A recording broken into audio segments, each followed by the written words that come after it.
E aqui está um ponto bem interessante da gente falar, né, que as primeiras estrelas, elas viveram pouco. Algumas viveram só alguns milhões de anos, e quando elas morreram, explodiram em supernovas, e dentro do núcleo dessas estrelas, durante a vida principalmente, na morte, aconteceu o que os astrônomos chamam de nucleossíntese estelar. Tá? Então essa é a historinha aí das estrelas. As estrelas elas começaram a fundir átomos de hidrogênio em hélio, depois do hélio em carbono, do carbono em oxigênio, do oxigênio e assim por diante, queimando transformando, né, todos esses elementos até chegar num ponto ali em que ela não conseguia mais fazer isso. É o ferro, né, que é o último elemento aí que ela consegue, que a explosão de supernova acaba conseguindo produzir. Então, a estrela, ela na verdade, que a gente fala que ela é um reator, né, nuclear, que ela vai queimando esses elementos até que chega num ponto em que ela não suporta mais, ela implode primeiro e ela explode.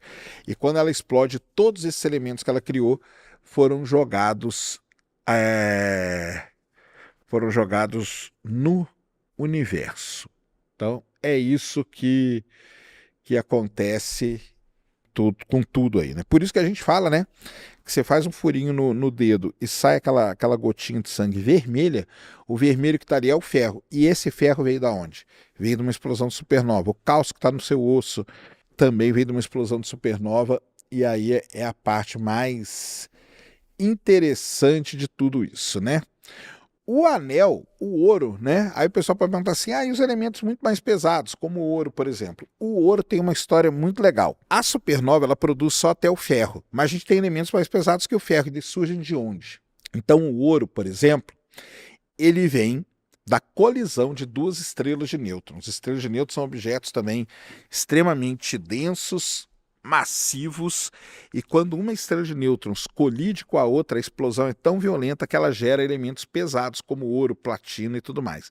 Então o ouro que está aí no seu anel, na sua correntinha, veio de uma fusão de duas estrelas muito grandes que a gente chama de estrelas de nêutron. Grandes elas não são, né, na verdade, elas são, na verdade, muito pequenas, mas elas são altamente energéticas, porque ela tem uma densidade gigantesca.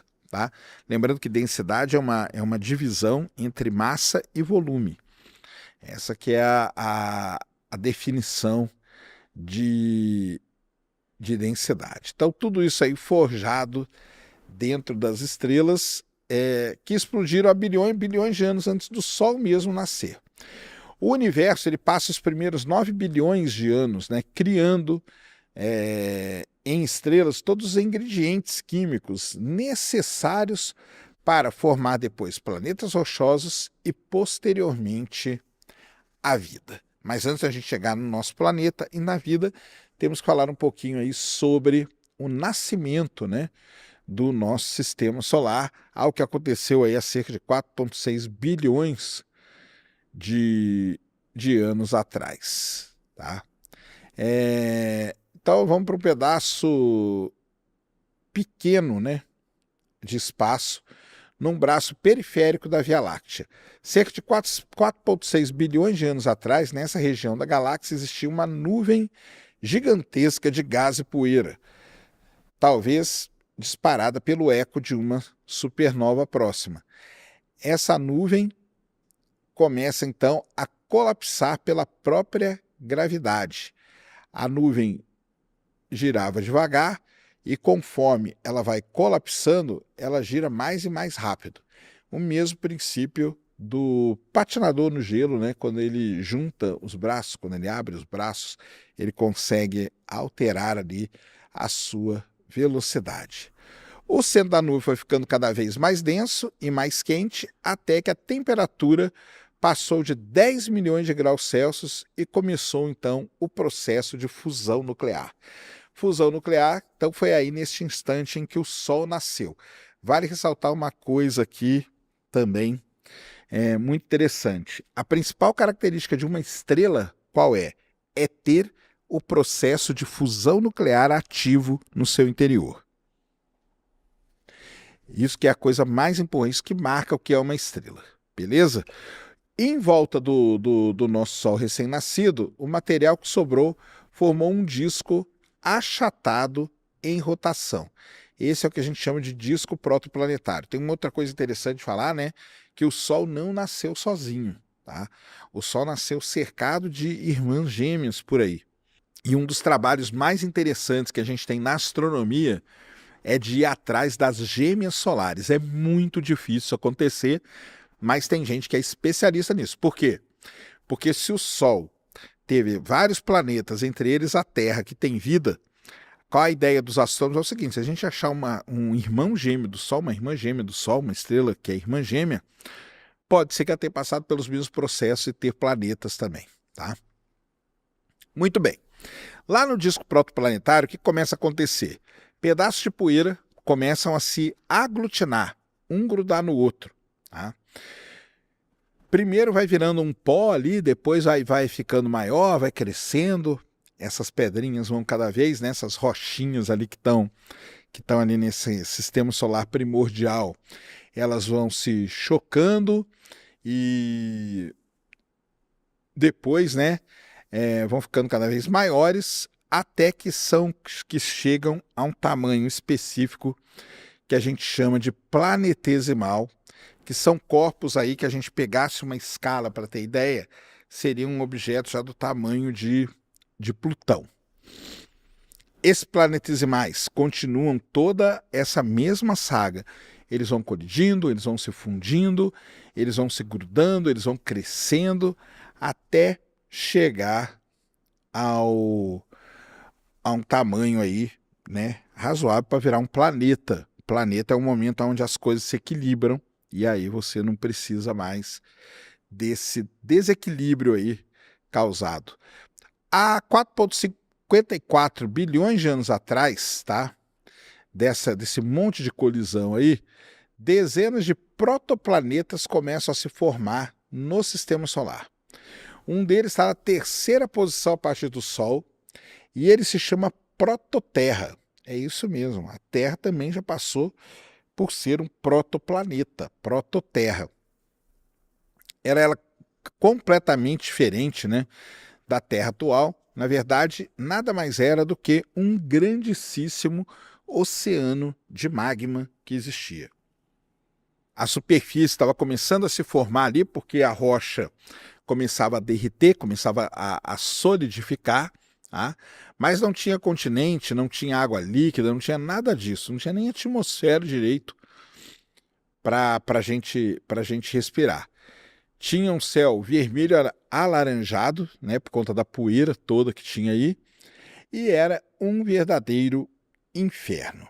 E o inferno ainda ia piorar e muito. Porque o que aconteceu há cerca de 4,5 bilhões de anos atrás, acontece o evento mais violento da história da Terra, enquanto a prototerra se formava na terceira órbita do Sol, outro protoplaneta se formava perto. Um corpo que tinha ali aproximadamente o tamanho de Marte. Os cientistas batizaram esse corpo como Theia, nome de uma titã grega, mãe de Selene. Para quem não sabe o que é Selene, é a Lua, né? Um outro parênteses aqui, né? Existe uma ciência chamada selenografia, que é o estudo da Lua, tá? E um estudo publicado em 2025 na revista Science descobriu que Theia se formou na parte interna do sistema solar, relativamente próximo da Terra, talvez um pouco mais perto do Sol, tá? E aí, há cerca de 4,5 bilhões de anos, Theia colidiu com a prototerra. Não foi uma colisão de raspão, foi praticamente direta essa colisão, e o impacto liberou energia equivalente a trilhões de bombas atômicas. Theia foi totalmente destruída. Embora, né, existam estudos aí feitos com um negócio chamado tomografia sísmica, que a gente encontra pedaços de Theia boiando, tá? Boiando no manto da Terra. Isso é muito interessante, tá? Boa parte aí do material derretido das duas, tanto de Theia como da prototerra, foi então o quê? ejetado para o espaço e formando um anel em volta da Terra. Em alguns milhões de anos, esse anel se aglutinou todo e formou, então, o que a gente conhece como a nossa Lua.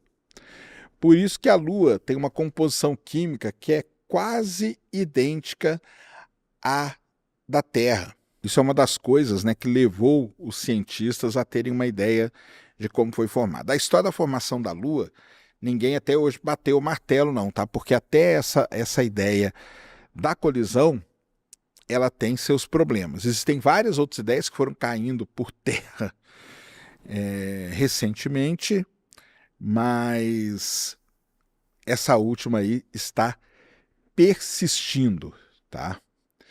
Então, o sistema Terra-Lua acaba sendo um sistema bem interessante de ser estudado, né? Porque a Lua é desproporcionalmente grande em relação ao planeta, comparado com outros satélites. É muito importante falar também, né, que a nossa Lua, ela é a maior Lua do sistema solar proporcional ao tamanho do planeta, tá? A maior Lua do sistema solar é Ganímede. A Lua da Terra, ela é o quinto colocado em tamanho, sim, absoluto, mas quando você passa aí para proporção, a Lua é o maior, porque Júpiter, Saturno tem um monte de satélite, mas é tudo pequenininho, né? Então, e Júpiter e Saturno são muito, muito grandes, tá? Um detalhe aqui não precisa ficar bem aí claro para quem está ouvindo, quem está assistindo isso aqui, né? Sem essa colisão e sem a Lua, a vida na Terra provavelmente nunca teria nem começado, tá?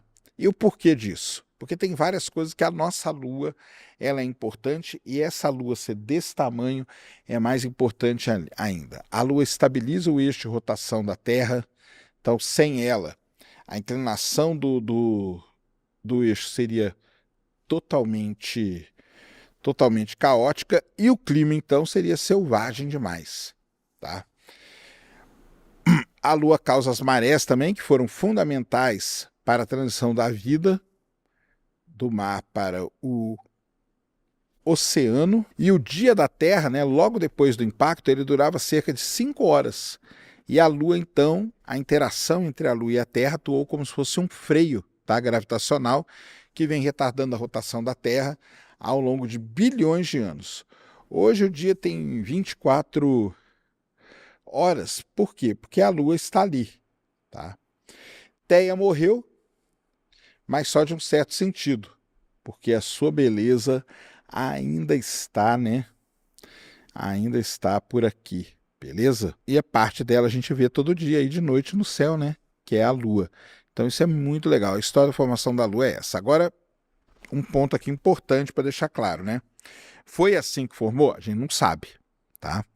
Tem pessoas que discutem, se o impacto foi de raspão, se foi direto, tem pessoas que discutem quanto tempo que a Lua demorou para se formar, se foi alguns meses, algumas horas, alguns milhões de anos. Então são coisas que ainda estão em aberto para a formação da Lua. Mas a teoria mais aceita hoje é que essa teoria se chama teoria do grande impacto. Beleza? Muito bem. Formou, teve o impacto lá e tudo mais, e agora a gente dá um saltinho nos anos aí. Vamos falar de algo que aconteceu entre 4,4 e 4 bilhões de anos atrás. Então, depois do impacto de Theia, a Terra esfriou lentamente.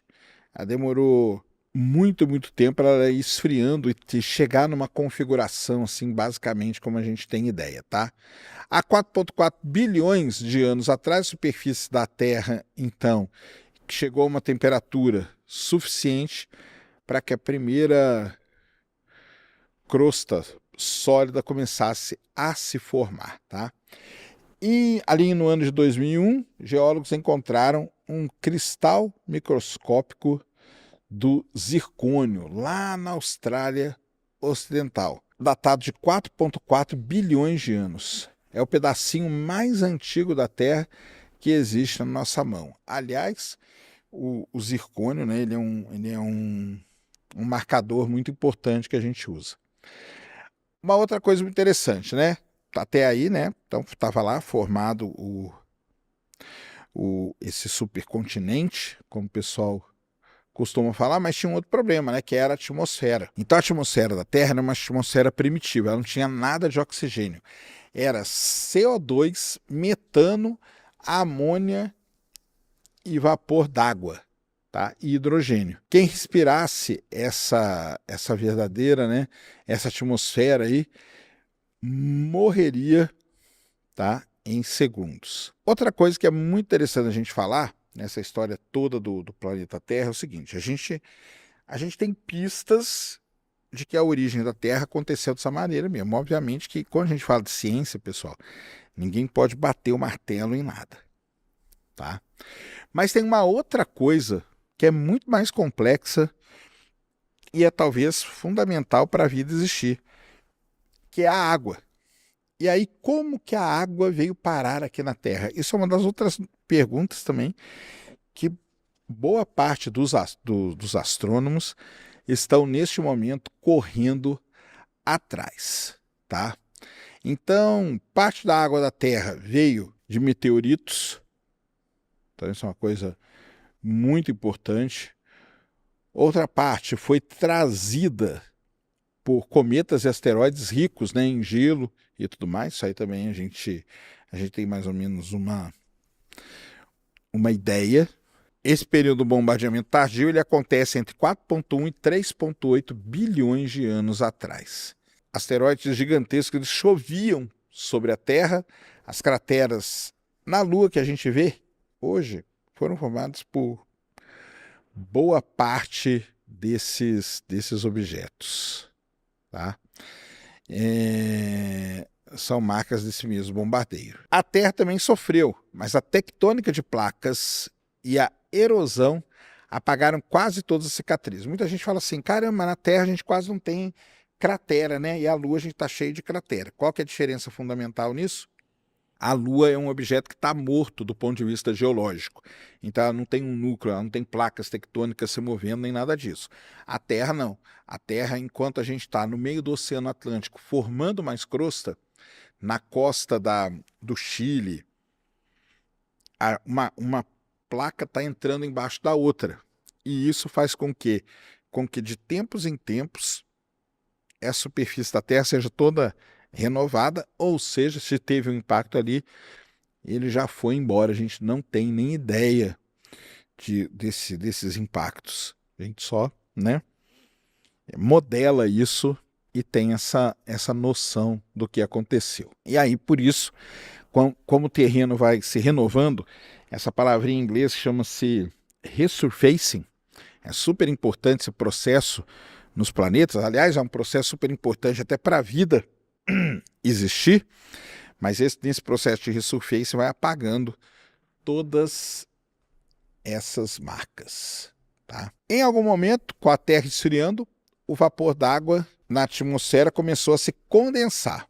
E aí começou a chover. Choveu por milhões de anos, sem parar. E os oceanos se formaram. Então tá aí uma outra ideia, né, para o surgimento da água na Terra. Gente, lembrando que a gente hoje a gente não pode bater o martelo em nenhuma dessas, porque talvez não seja nenhuma, mas talvez seja uma combinação de várias ideias que a gente tem aí. Há cerca de 3,8 bilhões de anos atrás, a Terra já tem oceanos vastos. A atmosfera já é uma atmosfera sem oxigênio, o que é muito bom, que ela não é mais uma atmosfera sufocante para todos nós. E temos continentes pequenos espalhados aí por todo o planeta. E o cenário, então, está prontinho aí para acontecer algo muito incrível em toda essa história aqui do planeta Terra. Lembrando, né, que se você pegar até agora, a gente falou da origem do universo, origem do sistema solar, o que precisa ter no sistema solar? Ainda nem chegamos, né, exatamente na história do planeta Terra, mas aí agora, nesse momento aí em que a lava é trocada, né, pela água, isso acontece entre 4,2 e 3,5 bilhões de anos atrás, vai ter algo muito interessante. Por décadas, né, os cientistas achavam que a vida não tinha aparecido na Terra entre 3,8 e 3,5 bilhões de anos atrás. Mas ali em meados de 2024, um estudo publicado na revista Nature, Ecology and Evolution mudou tudo isso. O estudo ele usou um método estatístico avançado para estimar quando o Luca viveu. Para quem não sabe o que é Luca, né? Luca é a sigla para Last Universal Common Ancestor, ou o último ancestral comum universal. Então, ele que seria, né, a origem de tudo. É o organismo, né, a população de organismos do qual toda a vida na Terra descende, né? Cada bactéria, cada planta, cada cogumelo, cada animal, cada ser humano, tudo veio antes com o Luca. Esse estudo aí que eu estou falando para vocês conclui que o Luca viveu cerca de 4,2 bilhões de anos atrás, ou seja, só 400 milhões de anos depois da Terra se formar em um período, né, antes considerado violento demais para a vida florescer. Esse é outro ponto importante, né, no lance lá de procurar a vida no universo, é que outros planetas podem ter passado por tudo isso e obliterado a vida, ou seja, a vida até existia, mas na mesma janela de tempo que a nossa, ela não existe. Então, o que aconteceu? Talvez a gente nunca tenha essa ideia, tá? Então, o Luca, ele já era um organismo relativamente complexo, tá? Ele tinha um genoma de pelo menos 2,5 milhões de bases, codificando cerca de 2.600 proteínas, tá? Comparado aos procariontes modernos, né? Uma criatura, vamos dizer assim, um acetógeno anaeróbico, ou seja, ele vivia sem oxigênio e produzia acetato como subproduto. Isso é muito bom também. Provavelmente vivia perto de fontes hidrotermais no fundo do oceano, as chamadas fumarolas.